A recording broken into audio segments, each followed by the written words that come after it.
ప్రభువైన యేసుక్రీస్తు నామంలో అందరికీ హృదయపూర్వక వందనములండి. సంఖ్యాకాండము 34వ అధ్యాయము. మరియు యెహోవా మోషేకు ఇలాగు సెలవిచ్చెను, నీవు ఇశ్రాయేలీలతో కనాను దేశమున అనగా పొలిమేరల చొప్పున మీరు చీట్లు వేసి స్వాస్థ్యముగా పంచుకొను కనాను దేశమున మీరు ప్రవేశించుచుండగా మీ దక్షిణ దిక్కు సీను అరణ్యము మొదలుకొని ఎదోము సరిహద్దు అనగా మీ దక్షిణపు సరిహద్దు ఉప్పు సముద్రము యొక్క తూర్పు తీరము వరకు ఉండును. మీ సరిహద్దు దక్షిణము మొదలుకొని అక్రబ్బీము కనుమ యొద్ద తిరిగి సీను వరకు వ్యాపించును. అది దక్షిణము నుండి కాదేషు బర్నేయ వరకు వ్యాపించి అక్కడ నుండి హసరద్దారు వరకు పోయి అక్కడ నుండి అస్మోను వరకు సాగును. అస్మోను నుండి ఐగుప్తు నది వరకు సరిహద్దు తిరిగి సముద్రము వరకు వ్యాపించును. పడమటి సరిహద్దు ఏదనగా మహాసముద్రము, అదే మీకు పడమటి సరిహద్దుగా నుండును. మీ ఉత్తరపు సరిహద్దును మహాసముద్రము యొద్ద నుండి హోరు కొండ వరకు ఏర్పరచుకొనవలెను. హోరు కొండ యొద్ద నుండి హమాతునకు పోవు మార్గము వరకు ఏర్పరచుకొనవలెను.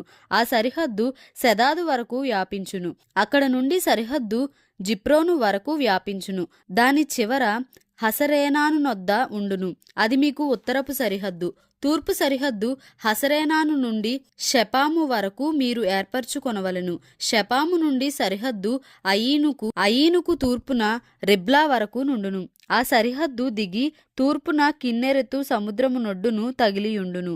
ఆ సరిహద్దు యొర్దాను నది వరకు దిగి ఉప్పు సముద్రము దనుక వ్యాపించును. ఆ దేశము చుట్టూనున్న సరిహద్దుల మధ్యనున్న దేశము మీదయుండునని వారికి ఆజ్ఞాపించుము. మోషే ఇశ్రాయేలీలతో, మీరు చీట్ల చేత పొందబోవుచున్న దేశము ఇది. యెహోవా 9 గోత్రములకును అర్ధగోత్రమునకును దీనినియ్యవలెనని ఆజ్ఞాపించెను. ఏలయనగా తమ తమ పితరుల కుటుంబముల ప్రకారము రూబేనీయులను గాదీయులను తమ తమ స్వాస్థ్యముల నొందిరి. మనష్షే అర్ధగోత్రపు వారు తమ స్వాస్థ్యము నొందిరి. ఆ 2 గోత్రముల వారును అర్ధగోత్రపు వారును సూర్యోదయ దిక్కున అనగా తూర్పు దిక్కున ఎరుకో యొద్ద యొర్దాను యువతల తమ తమ స్వాస్థ్యములను పొందిరని చెప్పెను. మరియు యెహోవా మోషేకు ఈలాగు సెలవిచ్చెను, ఆ దేశమును మీకు స్వాస్థ్యముగా పంచిపెట్టవలసిన వారెవరనగా యాజకుడైన ఎలియాజరును నూను కుమారుడైన యెహోషువయు.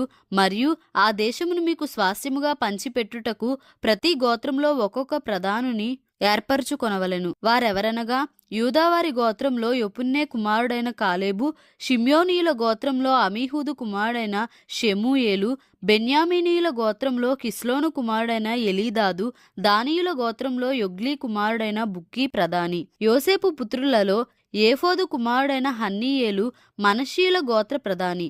ఎఫ్రాయిమీయుల గోత్రంలో షిప్తాను కుమారుడైన కెమూయేలు ప్రధాని. జెబూలూనీయుల గోత్రంలో పర్నాకు కుమారుడైన ఎలీషాపాను ప్రధాని. ఇశ్శాఖారీయుల గోత్రంలో అజాను కుమారుడైన పల్తీయేలు ప్రధాని. ఆషేరీయుల గోత్రంలో షెలోమీ కుమారుడైన అపీహూదు ప్రధాని. నఫ్తాలీయుల గోత్రంలో అమీహూదు కుమారుడైన పెదహేలు ప్రధాని. కనాను దేశంలో ఇశ్రాయేలీలకు వారి వారి స్వాస్థ్యములను పంచిపెట్టుటకు యెహోవా ఆజ్ఞాపించిన వారు వీరే. మరియు యెరికో యొద్ద యొర్దానుకు సమీపమైన మోయాబు మైదానములలో యెహోవా మోషేకు ఇలాగు సెలవిచ్చెను, ఇశ్రాయేలీలు తాము పొందు స్వాస్థ్యములో లేవీలు నివసించుటకు వారికి పురములను ఇయ్యవలెనని వారికి ఆజ్ఞాపించుము. ఆ పురముల చుట్టూనున్న పల్లెలను లేవీయులకు ఇయ్యవలెను. వారు నివసించుటకు ఆ పురములు వారివగును. వాటి పొలములు వారి పశువులకును వారి మందలకును వారి సమస్త జంతువులకును ఉండవలెను. మీరు లేవీయులకిచ్చు పురముల పల్లెల ప్రతి పురము యొక్క గోడ మొదలుకొని చుట్టూ 1000 మూరలు. మరియు మీరు ఆ పురముల వెలుపల నుండి తూర్పు దిక్కున 2000 మూరలను, దక్షిణ దిక్కున 2000 మూరలను, పడమటి దిక్కున 2000 మూరలను, ఉత్తర దిక్కున 2000 మూరలను కొలవవలెను. ఆ నడుమ పురములుండవలెను.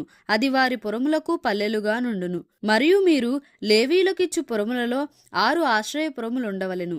నరహంతకుడు వాటిలోనికి పారిపోవునట్లుగా వాటిని నియమింపవలెను. అవియుగాక 42 పురములను ఇయ్యవలెను.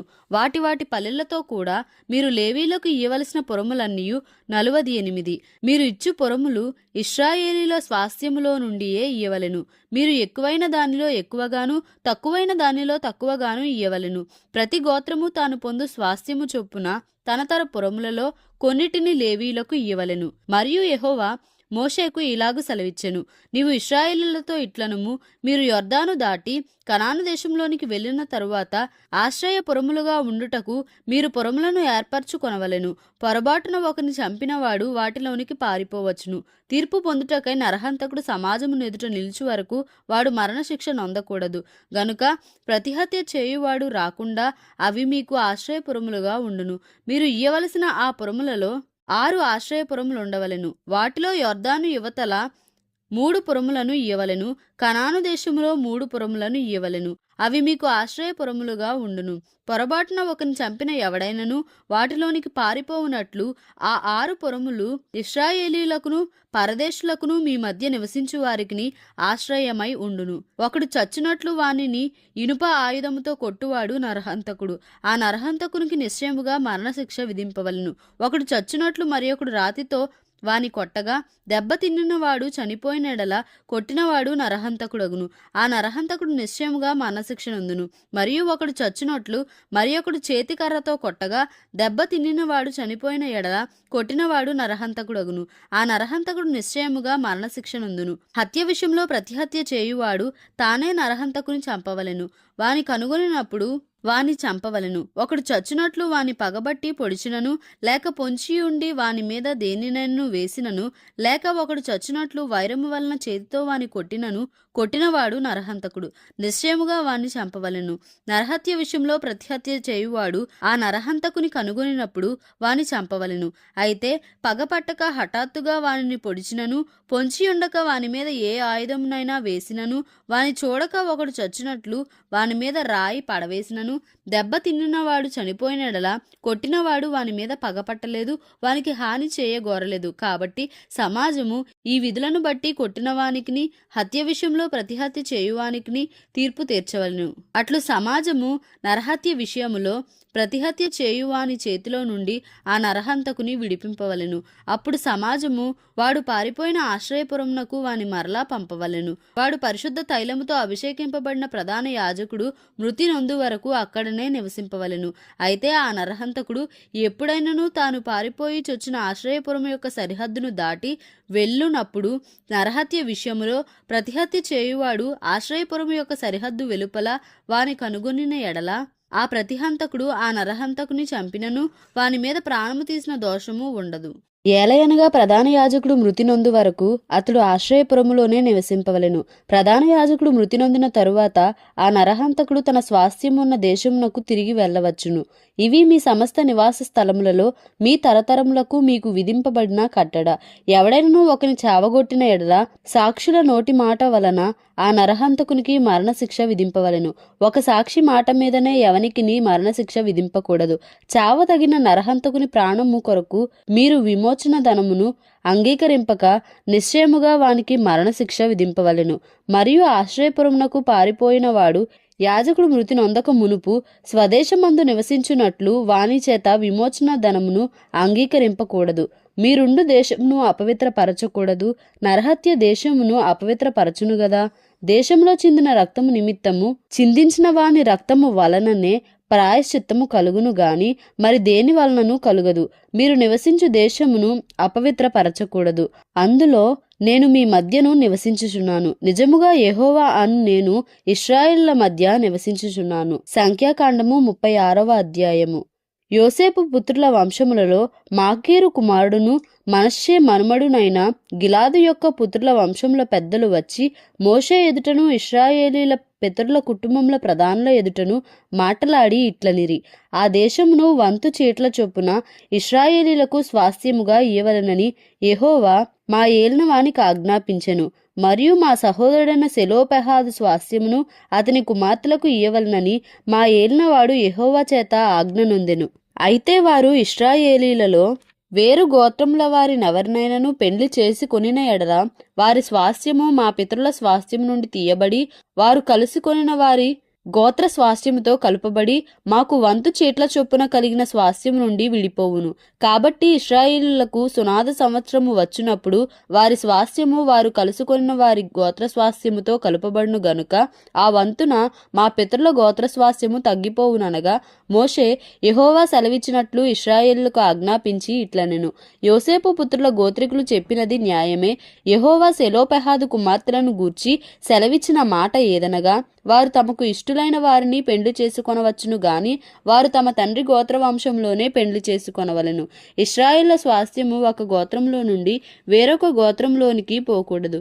ఇశ్రాయేలీలలో ప్రతివాడును తన తన పితరుల గోత్ర స్వాస్థ్యమును హత్తుకొని ఉండవలెను. మరియు ఇశ్రాయేలీలకు వారి వారి పితరుల స్వాస్థ్యము కలుగునట్లు ఇశ్రాయేలీల గోత్రములలో స్వాస్థ్యము గల ప్రతి కుమార్తెయు తన తండ్రి గోత్ర వంశములోనే పెండ్లి చేసుకొనవలెను. స్వాస్థ్యము ఒక గోత్రములో నుండి వేరొక గోత్రమునకు పోకూడదు. ఇశ్రాయేలీల గోత్రములు వారి వారి స్వాస్థ్యములో నిలిచి ఉండవలెను. యెహోవా మోషేకు ఆజ్ఞాపించినట్లు సెలోపెహాదు కుమార్తెలు చేసిరి. సెలోపెహాదు కుమార్తెలైన Mahlah, Tirzah, Hoglah, Milcah, Noah తమ తండ్రి సహోదరుని కుమారులను పెండ్లి చేసుకొనిరి. వారు యోసేపు కుమారులైన మనష్షీలను పెండ్లి చేసుకొనిరి గనుక వారి స్వాస్థ్యము వారి తండ్రి గోత్ర వంశంలోనే నిలిచెను. యెరికో యొద్ద యొర్దానుకు సమీపమైన మోయాబు మైదానములలో యెహోవా మోషే చేత ఇశ్రాయేలులకు ఆజ్ఞాపించిన విధులను ఆజ్ఞలను ఇవే. ద్వితీయోపదేశకాండము 1వ అధ్యాయము. యొర్దాను యువతలనున్న అరణ్యంలో అనగా పారానుకును తోపెలు, లాబాను, హజేరోతు, దీజా, హాబను స్థలములకును మధ్య సూపునకు ఎదురుగానున్న అరాబాలో మోషే ఇశ్రాయేలులందరితో చెప్పిన మాటలు ఇవే. హోరేబు నుండి షేయిరు మన్నెపు మార్గముగా కాదేషు బర్నేయ వరకు 11 దినముల ప్రయాణము. హెష్బోనులో నివసించిన అమోరీల రాజైన సీహోనును, అష్తారోతులో నివసించిన బాషాను రాజైన ఓగును ఎద్రెయిలో హతము చేసిన తరువాత 40వ సంవత్సరంలో 11వ నెల 1వ తేదీని మోషే ఇశ్రాయేలులకు బోధించుటకై యెహోవా తనకు ఆజ్ఞాపించినదంతయు వారితో చెప్పెను. యొర్దాను యువతలనున్న మోయాబు దేశమున మోషే ఈ ధర్మశాస్త్రమును ప్రకటింప మొదలుపెట్టి ఇట్లనెను. మన దేవుడైన యెహోవా హోరేబులో మనకు ఇలాగు సెలవిచ్చెను. ఈ పర్వతమునొద్ద మీరు నివసించిన కాలము చాలును. మీరు తిరిగి ప్రయాణమై అమోరీల మన్నెమునకును, అరాబాలోను, మన్నెములోను, లోయలోను, దక్షిణ దిక్కున సముద్ర తీరములోనున్న స్థలములన్నిటికీ, కనాను దేశమునకును, లెబానోనుకును, మహానది అయిన యూఫ్రటీసు వరకును వెళ్ళుడి. ఇదిగో ఆ దేశమును మీకు అప్పగించితిని. మీరు వెళ్ళి యెహోవా మీ పితరులైన అబ్రాహాము, ఇస్సాకు, యాకోబులకును వారి తరువాత వారి సంతానమునకును ఇచ్చేదనని నేను ప్రమాణము చేసిన దేశమును స్వాధీనపరచుకొనుడి. అప్పుడు నేను ఒంటరిగా మిమ్మును భరింపలేను. మీ దేవుడైన యెహోవా మిమ్ము విస్తరింపజేసెను గనుక నేడు మీరు ఆకాశ నక్షత్రముల వలె విస్తరించి ఉన్నారు. మీ పితరుల దేవుడైన యెహోవా మీ జనసంఖ్యను 1000 రెట్లు ఎక్కువ చేసి తాను మీతో చెప్పినట్లు మిమ్మును ఆశీర్వదించునుగాక. నేనొక్కడనే మీ కష్టమును, మీ భారమును, మీ వివాదమును ఎట్లు భరింపగలను? జ్ఞాన వివేకములు కలిగి మీ గోత్రములలో ప్రసిద్ధి చెందిన మనుషులను ఏర్పరచుకొనుడి. వారిని మీ మీద నియమించదనని మీతో చెప్పగా నీవు చెప్పిన మాట చొప్పున చేయుట మంచిదని నాకు ఉత్తరమిచ్చితిరి. కాబట్టి బుద్ధి కలిగి ప్రసిద్ధులైన మీ గోత్రములలోని ముఖ్యులను పిలిపించుకొని మీ గోత్రములకు న్యాయాధిపతులుగా ఉండుటకై 1000 మందికి ఒకడును, 100 మందికి ఒకడును, 50 మందికి ఒకడును, 10 మందికి ఒకడును వారిని మీ మీద నేను నియమించితిని. అప్పుడు నేను మీ న్యాయాధిపతులతో మీ సహోదరుల వ్యాజ్యములను తీర్చి ప్రతి మనుషునికిని, వాని సహోదరునికిని, వాని యొద్దనున్న పరదేశికిని న్యాయమును బట్టి మీరు తీర్పు తీర్చవలెను. తీర్పు తీర్చునప్పుడు అల్పుల సంగతి గాని గనుల సంగతి గాని పక్షపాతము లేకుండా వినవలెను. న్యాయపు తీర్పు దేవునిదే. కాబట్టి మీరు మనుష్యుని ముఖము చూచి భయపడవద్దు. మీకు అసాధ్యమైన కఠిన వ్యాజ్యమును నా యొద్దకు తీసుకుని రావలెను. నేను దానిని విచారించదనని వారికి ఆజ్ఞాపించితిని. మరియు మీరు చేయవలసిన సమస్త కార్యములను గూర్చి అప్పుడు మీకు ఆజ్ఞాపించితిని. మనము హోరేబు నుండి సాగి మన దేవుడైన యెహోవా మనకు ఆజ్ఞాపించినట్లు మీరు చూచిన ఆ ఘోరమైన మహా అరణ్యములో నుండి వచ్చి అమోరీల మన్నెపు మార్గమున కాదేషు బర్నేయకు చేరితిమి. అప్పుడు నేను మన దేవుడైన యెహోవా మనకిచ్చుచున్న అమోరీల మన్నెమునకు వచ్చి ఉన్నాము. ఇదిగో నీ దేవుడైన యెహోవా ఈ దేశమును నీకు అప్పగించెను. నీ పితరుల దేవుడైన యెహోవా నీతో సెలవిచ్చినట్లు దాని స్వాధీనపరచుకొనుము. భయపడకుము, అధైర్యపడకుమని నీతో చెప్పి తిని. అప్పుడు మీరందరూ నా యొద్దకు వచ్చి, మనకంటే ముందుగా మనుషులను పంపుదము, వారు మన కొరకు ఈ దేశమును వేగుచూచి తిరిగి వచ్చి అందులోనికి మనము వెళ్ళవలసిన త్రోవను గూర్చియు మనము చేరవలసిన పురములను గూర్చియు మనకు వర్తమానము చెప్పుదురంటిరి. ఆ మాట మంచిదనుకొని నేను గోత్రం ఒక్కంటికి ఒక మనుషుని చొప్పున 12 మనుషులను పిలిపించి తిని. వారు తిరిగి ఆ మన్నెమునకు పోయి ఎష్కోలు లోయకు వచ్చి దాని వేగుజూచి ఆ దేశ ఫలములను చేత పట్టుకొని మన యొద్దకు తీసుకొని వచ్చి, మన దేవుడైన యెహోవా మనకిచ్చుచున్న దేశము మంచిదని మనకు తెలియజెప్పిరి. అయితే మీరు వెళ్ళనొల్లక మీ దేవుడైన యెహోవా సెలవిచ్చిన మాటకు తిరగబడి మీ గుడారములలో సనుగుచు, యెహోవా మన యందు పగపట్టినందున మనలను సంహరించినట్లు అమోరీల చేతికి మనలను అప్పగించుటకు ఐగుప్తు దేశములో నుండి మనలను రప్పించి ఉన్నాడు. మనం ఎక్కడికి వెళ్ళగలము? మన సహోదరులు అక్కడి జనులు మనకంటే బలిష్ఠులను ఎత్తరులనై ఉన్నారు. ఆ పట్టణంలో గొప్పవై ఆకాశమునంటు ప్రాకారములతోనున్నవి. అక్కడ అనాకీయులను చూచితిమని చెప్పి మా హృదయములను కరగజేసిరని మీరు చెప్పితిరి. అప్పుడు నేను మిమ్మును చూచి, దిగులు పడకుడి, వారికి భయపడకుడి. మీకు ముందర నడుచుచున్న మీ దేవుడైన యెహోవా మీ కన్నుల ఎదుట ఐగుప్తులోను అరణ్యములోను మీ కొరకు చేసినట్టు మీ పక్షముగా యుద్ధము చేయును. మీరు ఈ చోటికి చేరు వరకు మీరు వచ్చిన మార్గమంతటిలోను మనుషుడు తన కుమారుని ఎత్తుకొనున్నట్లు మీ దేవుడైన యెహోవా మిమ్మును ఎత్తుకొని వచ్చిన సంగతి మీరెరుగుదురని మీతో చెప్పి తిని. అయితే మీకు త్రోవ చూపించి మీ గుడారములను వేయవలసిన స్థలమును మీకు సిద్ధపరచునట్లు రాత్రి అగ్నిలోను పగలు మేఘములోను మీకు ముందర నడిచిన మీ దేవుడైన యెహోవా యందు మీరు విశ్వాసముంచలేదు. కాగా యెహోవా మీరు చెప్పిన మాటలు విని బహుగా కోపపడి, నేను మీ పితరులకు ఇచ్చేదనని ప్రమాణము చేసిన ఈ మంచి దేశమును ఈ చెడ్డతరము వారిలో యెఫున్నె కుమారుడైన కాలేబు తప్ప మరి ఎవడును చూడడు. అతడు పూర్ణ మనస్సుతో యెహోవాను అనుసరించెను గనుక అతడు దానిని చూచును. అతడు అడుగుపెట్టిన దేశమును నేను అతనికిని అతని సంతానమునకును ఇచ్చేదనని ప్రమాణము చేసెను. మరియు యెహోవా మిమ్మును బట్టి నా మీద కోపపడి, నీ పరిచారకుడకు నూను కుమారుడైన యెహోషువ దానిలో ప్రవేశించును గాని నీవు దానిలో ప్రవేశింపవు. అతడు ఇశ్రాయేలీలు దాని స్వాధీనపరచుకొన చేయును గనుక అతన్ని ధైర్యపరచుము. ఆ దినమున మంచి చెడ్డల నెరుగని మీ కుమారులు అనగా అపహరింపబడుదురని మీరు చెప్పిన మీ పిల్లలు దానిలో ప్రవేశింతురు. దానిని వారికిచ్చేదను, వారు దానిని స్వాధీనపరచుకొందురు. మీరు తిరిగి ఎర్ర సముద్ర మార్గముగా అరణ్యమునకు ప్రయాణము చేయుడని చెప్పెను. అందుకు మీరు, మేము యెహోవాకు విరోధముగా పాపము చేసితిమి. మా దేవుడైన యెహోవా మాకు ఆజ్ఞాపించిన మాటలన్నిటిని అనుసరించి మేము పోయి యుద్ధము చేసేదమని నాతో ఉత్తరమిచ్చి, మీరందరూ మీ ఆయుధములను కట్టుకొని ఆలోచింపక ఆ మన్నెమునకు పోగా యెహోవా నాతో ఇట్లనెను, యుద్ధమునకు పోకుడి, నేను మీ మధ్య నుండను గనుక వెళ్ళకుడి. మీరు వెళ్ళినను మీ శత్రువుల ఎదుట హతము చేయబడుదురని వారితో చెప్పుము. ఆ మాటలు నేను మీతో చెప్పినప్పుడు మీరు వినక యెహోవా మాటకు తిరుగబడి మూర్ఖులై ఆ మన్నెమునకు వెళ్ళితిరి. అప్పుడు ఆ మన్నెములో నివసించిన అమోరీయులు మీకు ఎదురుగా బయలుదేరి వచ్చి కందిరీగల వలె మిమ్ము తరిమి హోర్మా వరకు షేయిర్లో మిమ్ము హతము చేసిరి. తరువాత మీరు తిరిగి వచ్చి యెహోవా సన్నిధిని ఏడవగా యెహోవా మీ మొరను లక్ష్య పెట్టలేదు, మీ మాట వినలేదు. కాగా మీరు కాదేశులో బహుదినములు నివసించితిరి. మీరు నివసించిన దినములెన్నో మీకు తెలిసినవి. ద్వితీయోపదేశకాండము 2వ అధ్యాయము. మరియు యెహోవా నాతో చెప్పినట్లు మనము తిరిగి ఎర్ర సముద్ర మార్గమున అరణ్యమునకు ప్రయాణమైపోయి బహుదినములు షేయిరు మన్నెము చుట్టూ తిరిగితిమి. అంతటా యెహోవా నాకు ఇలాగు సెలవిచ్చెను, మీరు ఈ మన్నెము చుట్టూ తిరిగిన కాలము చాలును, ఉత్తర దిక్కుకు తిరుగుడి. మరియు నీవు ప్రజలతో ఇట్లనుము, షేయిరులో కాపురం ఉన్న ఏశావు సంతానమైన మీ సహోదరుల పొలిమేరను దాటి వెళ్ళబోవుచున్నారు. వారు మీకు భయపడుదురు. మీరు మిక్కిలి జాగ్రత్తగా ఉండుడి. వారితో కలహపడవద్దు. ఏలయనగా ఏశావుకు స్వాస్థ్యముగా షేయిరు మన్నెము నేనిచ్చి ఉన్నాను గనుక వారి భూమిలోనిది ఒక అడుగైనను మీకియ్యను. మీరు రోకలిచ్చి వారి యొద్ద ఆహారము కొని తినవచ్చును. రోకలిచ్చి వారి యొద్ద నీళ్లు సంపాదించుకొని త్రాగవచ్చును. నీ చేతుల పనులన్నిటిలోనూ నీ దేవుడైన యెహోవా నిన్ను ఆశీర్వదించెను. ఈ గొప్ప అరణ్యములో నీవు ఈ 40 సంవత్సరంలో సంచరించిన సంగతి ఆయన ఎరుగును. నీ దేవుడైన యెహోవా నీకు తోడై ఉన్నాడు, నీకేమీయూ తక్కువ కాదు.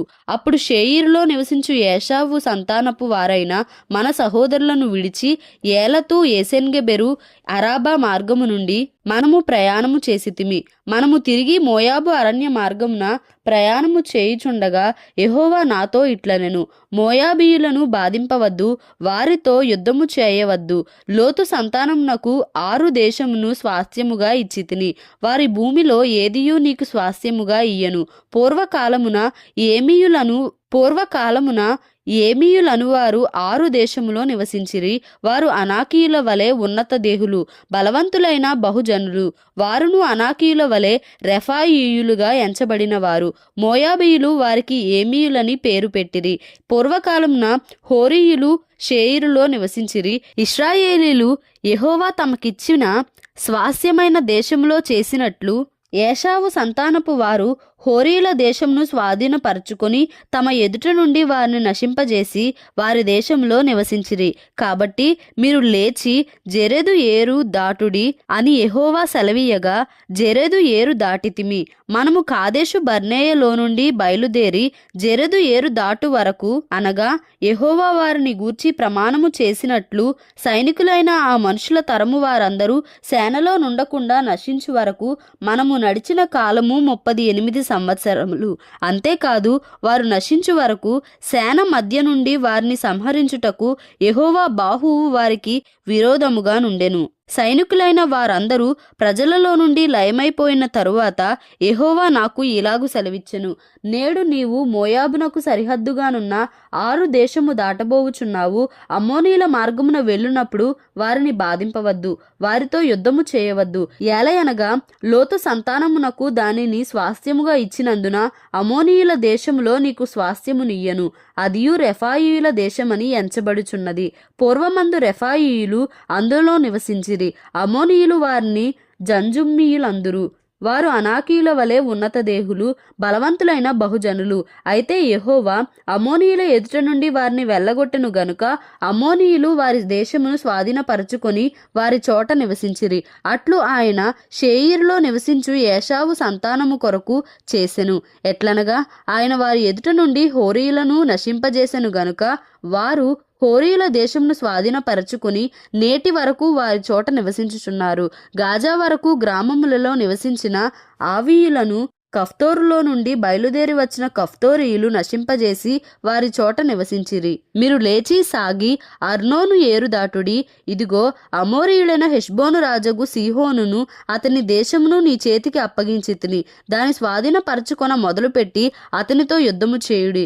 నేడు నేను నీ వలని భయము, నీ వలని వెరపు ఆకాశము క్రిందనున్న సమస్త దేశంలో వారికి పుట్టింప మొదలు పెట్టుచున్నాను. వారు నిన్ను గూర్చిన సమాచారము విని నీ ఎదుట వనకి మనోవేదన నొందుదురు. అప్పుడు నేను కెదెమోతు అరణ్యములో నుండి హెష్బోను రాజైన సీహోను నొద్దకు దూతలను పంపి, నన్ను నీ దేశము గుండా దాటిపోనిమ్ము. కుడి ఎడమలకు తిరుగక త్రోవనే నడిచిపోవుదును. నా యొద్ద రోకలు తీసుకొని తినుటకు భోజన పదార్థములు నాకిమ్ము. నా యొద్ద రోకలు తీసుకొని త్రాగుటకు నీళ్ళిమ్ము. షేయిర్లో నివసించు ఏశావు సంతానపు వారును 6లో నివసించు మోయాబీయులను నాకు చేసినట్లు మా దేవుడైన యెహోవా మాకిచ్చుచున్న దేశములో ప్రవేశించుటకై యొర్దాను దాటు వరకు కాలినడక చేతనే నన్ను వెళ్ళనిమ్మని సమాధానపు మాటలు పలికించితిని. అయితే హెష్బోను రాజైన సీహోను మనలను తన దేశ మార్గమున వెళ్ళనిచ్చుటకు సమ్మతింపలేదు. నేడు జరిగినట్లు నీ చేతికి అతని అప్పగించుటకు నీ దేవుడైన యెహోవా అతని మనస్సును కఠినపరచి అతని హృదయమునకు తెగింపు కలుగజేసెను. అప్పుడు యెహోవా, చూడుము, సీహోనును అతని దేశమును నీకు అప్పగింప మొదలు పెట్టి ఉన్నాను. అతని దేశము నీదగునట్లు నీవు దాని స్వాధీనపరచుకొన మొదలు పెట్టుమని నాతో చెప్పెను. సీహోనును అతని సమస్త జనమును యాహసులో యుద్ధము చేయుటకై మనకు ఎదురుగా బయలుదేరి రాగా మన దేవుడైన యెహోవా అతనిని మనకు అప్పగించెను గనుక మనము అతనిని, అతని కుమారులను, అతని సమస్త జనమును హతము చేసి ఆ కాలమున అతని సమస్త పురములను పట్టుకొని ప్రతి పురమును అందలి స్త్రీ పురుషులను పిల్లలను శేషమేమియూ లేకుండా నాశనము చేసితిమి. పశువులను మనము పట్టుకొనిన పురముల సొమ్మును దోపిడిగా దోచుకొంటిమి.